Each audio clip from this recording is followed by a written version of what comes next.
राम राम। आज हम श्रीमद् भगवद गीता के अध्याय 2 सांख्य योग का श्लोक 11 संस्कृत उच्चारण और हिंदी अर्थ सहित समझेंगे। बहुत इम्पॉर्टेंट श्लोक है आज का और हम सब के ऊपर ही है। भगवान क्या बोलते हैं श्लोक में, सुनते हैं। श्री का अर्थ हुआ श शंकर जी वाला आधा और र पूरा, र पर बड़ी ई की मात्रा, तो बन गया श्री। भग दोनों अक्षर पूरे, दोनों में अमिक्स करेंगे भग। वानु, नु की मात्रा छोटी वानु। वाच में अमिक्स करेंगे वाच।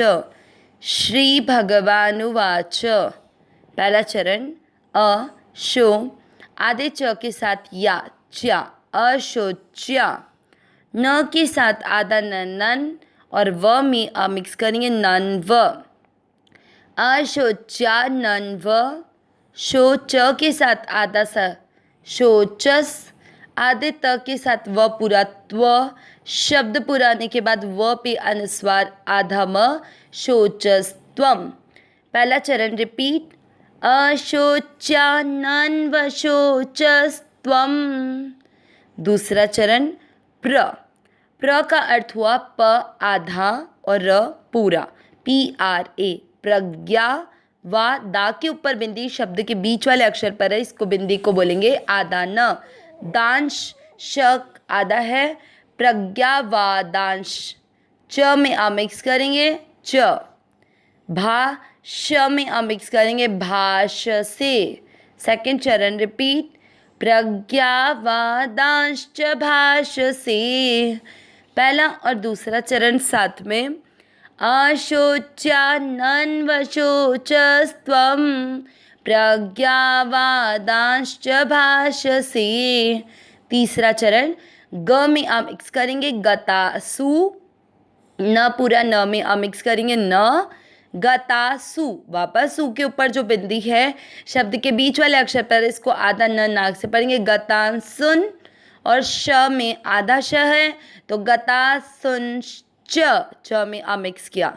स और श का ध्यान रखना है। तीसरा चरण ध्यान से फिर से करेंगे, गतासु न गतासुंश्च। चौथा चरण नानु, नु की मात्रा छोटी, लंबा नहीं खींचना। शोच, मात्रा के अंदर जो आधा न है उसको च के साथ करेंगे शोचन। तब पूरा त पर ई की मात्रा ती, नानु शोचंती। प के बाद में आधा अण, पन। ड पे ई की मात्रा पंडिता, ता में आ की मात्रा है तो विसर्ग को पढ़ेंगे हा, पंडितः। चौथा चरण फिर से, नानुशोचन्ति पंडितः। तीसरा और चौथा चरण साथ में, गतासु न गतासुंश्च नानुशोचन्ति पंडितः। पूरे श्लोक का उच्चारण एक साथ। श्री भगवानुवाच अशोच्यानन व शोचस्त्वं प्रज्ञावादांश्च भाषसे गतासु न गतासुंश्च नानुशोचन्ति पंडितः। एक बार फिर से, श्री भगवानुवाच अशोच्यानन व शोचस्त्वं प्रज्ञावादांश्च भाषसे गतासु न गतासुंश्च नानुशोचन्ति पंडितः। बहुत इम्पॉर्टेंट श्लोक है, इसका अर्थ एक एक शब्द को अच्छे से समझना।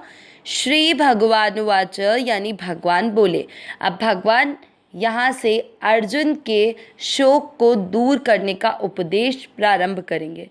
यही गीता जी का मुख्य उपदेश है जो भगवान न केवल अर्जुन के लिए बल्कि हम सब के लिए कह रहे हैं।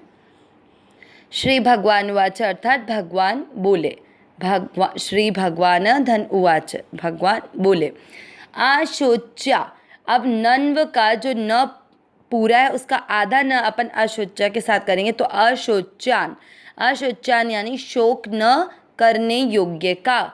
न में अमिक्स करेंगे क्योंकि आधा न तो अपन ने अशोच्यान कर दिया, न में जो अमिक्स किया उससे बन गया अन्व शोचस्त्वम।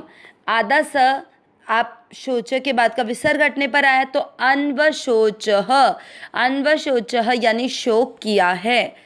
त्वम यानी तुमने शोक न करने योग्य का शोक किया है। प्रज्ञावादांश्च, आदाश शब्दों को जोड़ रहा है। प्रज्ञावादान यानी पंडिताई की बातें या विद्वत्ता की बातें, जो विद्वान लोग होते हैं उनकी जैसी बातें। च यानी और, भाष्य से कह रहे हो, तो क्या अर्थ निकला, तुमने शोक न करने योग्य का शोक किया है और दूसरी तरफ तुम क्या कर रहे हो, विद्वत्ता यानी बहुत बुद्धिमानी जैसी पंडिताई की बातें कह रहे हो।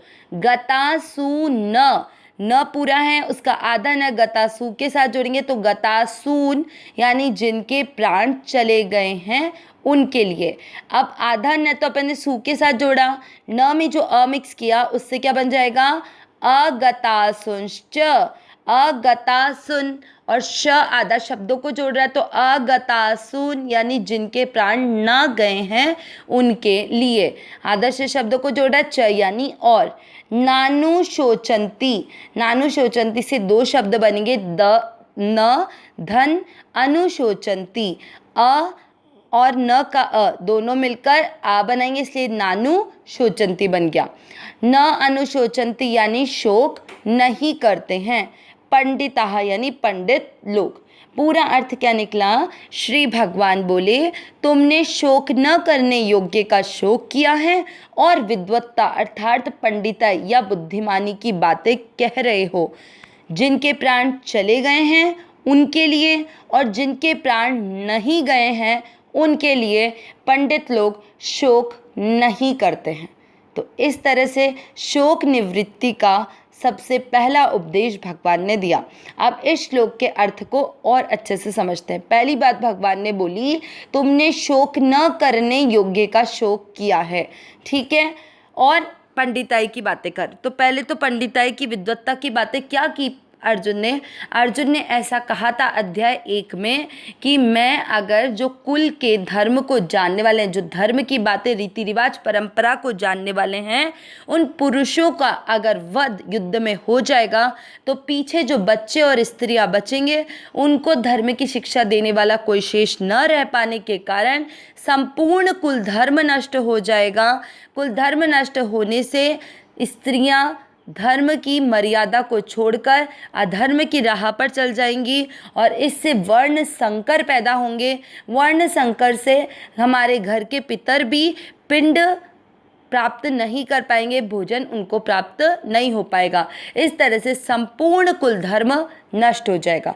ऐसी सब बातें अर्जुन ने भगवान से अध्याय 1 में कही थी, जिसे हम सुन चुके हैं। तो ये हो गई पंडिताई की बातें, ठीक है। लेकिन अब क्या बोल रहे भगवान कि तुमने शोक न करने योग्य का शोक किया है, मतलब तुमने दुख न करने योग्य। किसका शोक कर रहे हैं वो, कि युद्ध में जो मेरे परिवार वाले हैं उनको मैं मार दूंगा तो उससे क्या होगा, उससे सारा मेरा कुल नष्ट हो जाएगा, मेरे को अधर्म, मेरे हाथों के द्वारा अधर्म हो जाएगा, ये धर्म नहीं है। तो इसके लिए भगवान बोल रहे हैं कि तुमने दुख न करने योग्य का शोक किया है। अब हमें दुख होता क्यों है, उसी को भगवान कहना चाह रहे हैं कि हमें दुख, हम अपने ऊपर भी लेते हैं इस बात को, हमें दुख एक परिस्थिति ऐसी होती है जब हम संसार में क्या करते हैं कि जो प्राणी हैं और जो यहाँ के पदार्थ हैं उनको दो विभाग में बांट देते हैं। कैसे कि ये प्राणी मेरे हैं और ये प्राणी मेरे नहीं हैं, ये पदार्थ या ये चीज़ें वस्तुएं मेरी हैं और ये वस्तुएं मेरी नहीं हैं। अब जो मेरी है उसके लिए मुझे दुख होता है। अगर वो मेरे प्राणी हैं, मतलब मेरे परिवार के हैं, मेरे अपने मानने वाले हैं, चाहे मेरे रिश्तेदार हैं, चाहे मेरे सगे संबंधी, चाहे मेरे मित्र, जिनको मैंने मेरे मान लिया है, उनके जाने पर मुझे होगा दुख। ये हमारा विभाजन है, भगवान ने नहीं किया।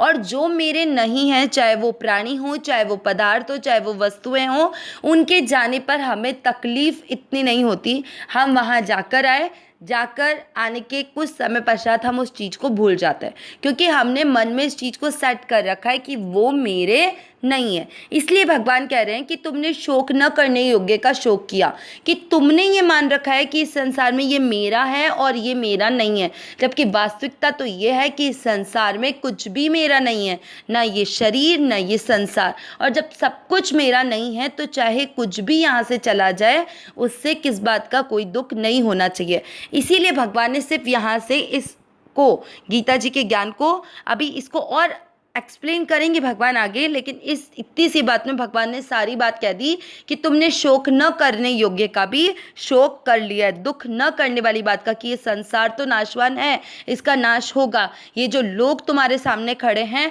उनको अगर युद्ध में तुम नहीं भी मारोगे तो भी वो मरेंगे। तुम जिनके लिए शोक कर रहे हो वो सब जाएंगे, सब मर चुके हैं और मरेंगे, उनका मरना निश्चय है, लेकिन फिर भी तुम इनके लिए दुख बना रहे हो। और दूसरी तरफ क्या कैसी बात कर रहे हो, पंडिताई की। अब भगवान ने बोला कि जिनके प्राण चले गए हैं उनके लिए शोक नहीं करना चाहिए। क्यों? क्योंकि जिनके प्राण चले गए, अगर आप उनके लिए शोक करते हैं तो जो आप दुख करते हैं वो दुख ही उन्हें मिलता है, इसलिए उनके लिए शोक करना गलत है। जब तक वो यहाँ थे, इस धरती पर थे, तब तक हमें उनके लिए सेवा करनी चाहिए थी, उनके लिए बिना कुछ चाहे निष्काम भाव से हमें उनकी सेवा करनी चाहिए थी। अब उनके प्राण चले जाने के पश्चात दुख मनाना हमारे लिए सबसे बड़ी गलत बात है। और जिनके प्राण नहीं गए उनके लिए भी शोक क्यों नहीं करना चाहिए? क्योंकि जिनके प्राण नहीं गए हैं वो अभी धरती पर हैं, तो हमारे द्वारा उनकी सेवा की जानी चाहिए, ना कि दुख किया जाना चाहिए कि ये चले जाएंगे। वो जाएंगे ही, लेकिन जितने समय हमारे साथ हैं उतने समय निष्काम भाव से हमें उनके लिए सेवा करनी है। तो इस तरह आज का पूरा उपदेश हमें हमारे ऊपर अप्लाई करना है। अविनाशी सहज सुख राशि ही नाथ हे मेरे नाथ, मैं आपकी शरण में हूँ, आप कृपा करें मैं आपको भूलूं नहीं। नारायण नारायण नारायण नारायण। आज के श्लोक के अर्थ को एक बार और अच्छे से सुनकर इस पर मनन करना। और अब गीता जी का मुख्य अर्थ भगवान के द्वारा गीता जी का ज्ञान देना शुरू हो गया है। तो ये श्लोक बहुत इम्पॉर्टेंट है, इन सब को बहुत अच्छे से हमें आगे से हर श्लोक को सुनते जाना है। नारायण नारायण।